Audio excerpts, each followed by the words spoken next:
Tenno needs your help.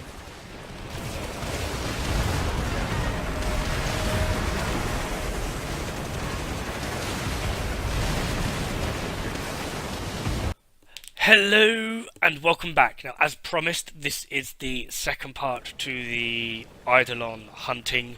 This is the Hydrolyst, or Harry, as he has become known. You've got Terry, Gary, and Harry. I can never keep up with these friggin' names. I always thought Gara was Gary. So, oh yeah, let's do some Gary hunting. Why are we hunting Gara? Anyway, this guy is actually where it gets a little bit more interesting, particularly for the people that are into the whole late game part of Warframe. This guy does actually pose a bit of a challenge. He does hit pretty hard, just in general. However, the main part where for me he poses a challenge is simply because once you start actually taking out his parts, he starts off pretty slow, as you can see here. But once you start taking out his parts, the bits you can actually destroy, he starts spawning a crap ton of these lightning ball things that do lightning bolts, which you can see just randomly striking around the area. Now at first they are just random, but as you progress in damaging him, they literally do start to target you, and while in operator form, these pretty much one-shot you. Now I don't have any of the Exodias to increase my health, and I am using Zenuric, so I can't increase my operator's armor or health because I'm playing as Chroma.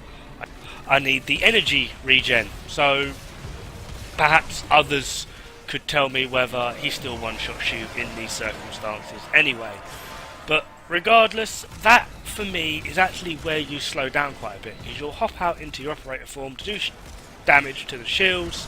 You take one shot and then you get one shot and you're back in your frame, and you basically rinse and repeat that until you get his shield down. It really does slow you down, which is why I've actually included the full fight into this. I will not be commentating over all of it. I'll say what I need to say and then fade out, and you can enjoy the rest of the video, or depending on how bad it is.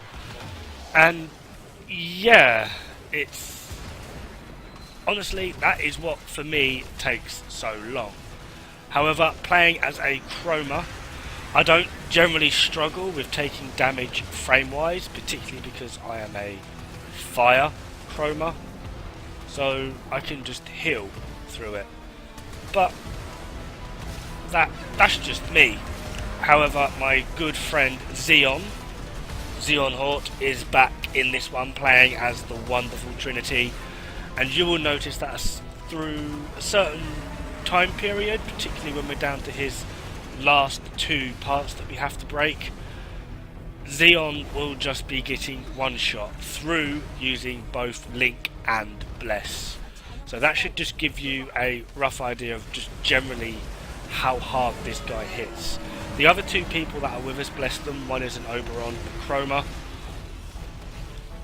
are still getting pretty messed up. Now these guys aren't as high a level as both me and Zeon, so I'm assuming they don't have the full mods or a full build, haven't put as much time into some of these things, so I can't hold that against them, but I can hold it against Zeon because, you know, we like bullying each other. But it does go to show just how much damage that this guy can actually do. He can hit through Link and Bless and one-shot Trinity, which has the full maxed out power strength just to, you know, help actually stay alive. Now, there has been an update as of late, so hopefully a lot of the visual clutter that is going on here has been reduced, but to be honest, I don't think it will detract from just how long this can actually take, for a variety of reasons. One, I've already stated, that your operator just gets one shot just from random lightning bolts. The second one, this absolute nightmare beast thing spawns in these purple discs that you can see here.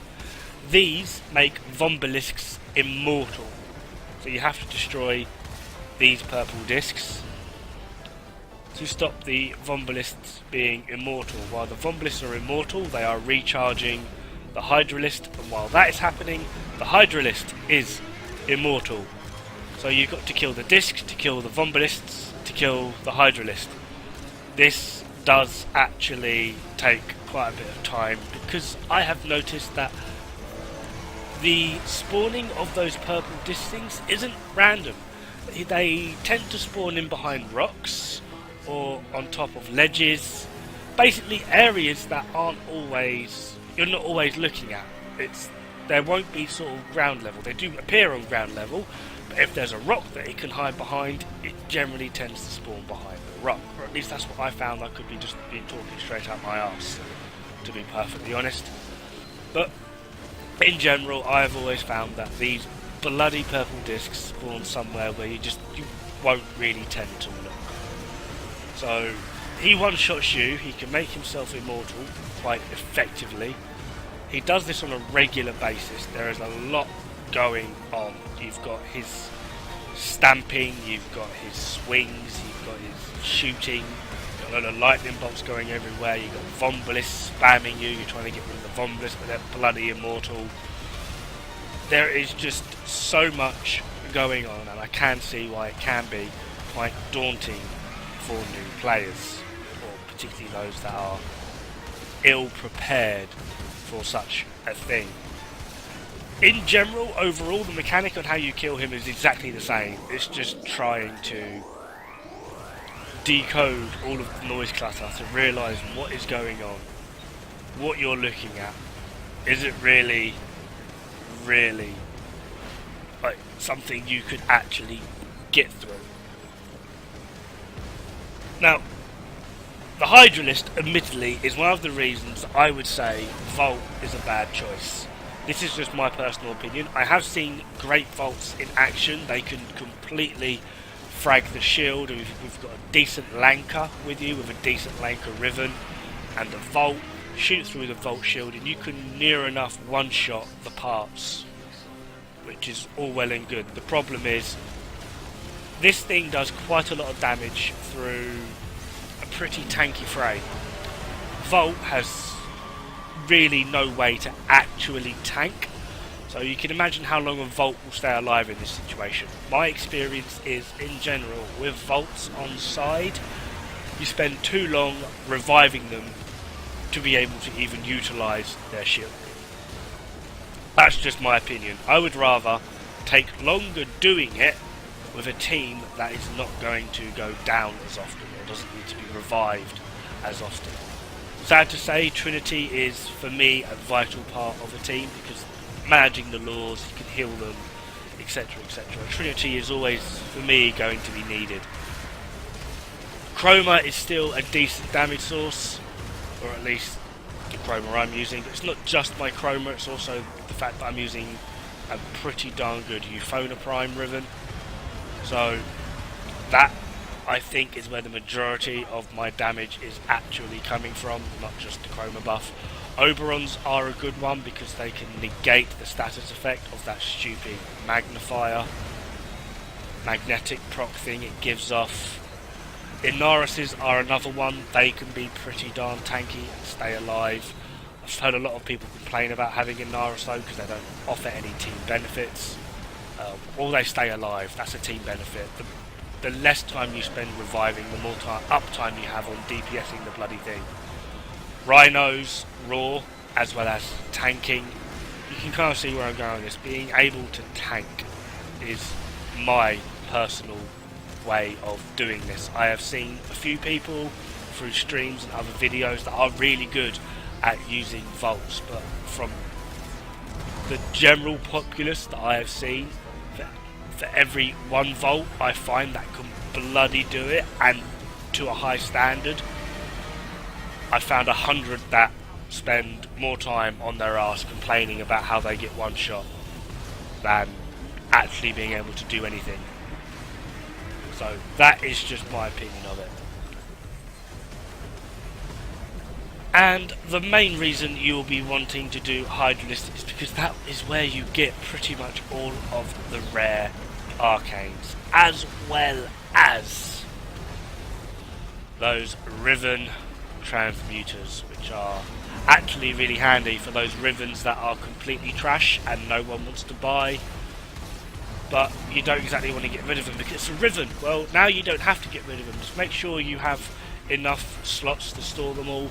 Do a few harries and you can transmute them, and from there well, it takes 4, you get 1 back. If you use 4 melee, you will get a melee back, or same again with shotguns, rifles, etc.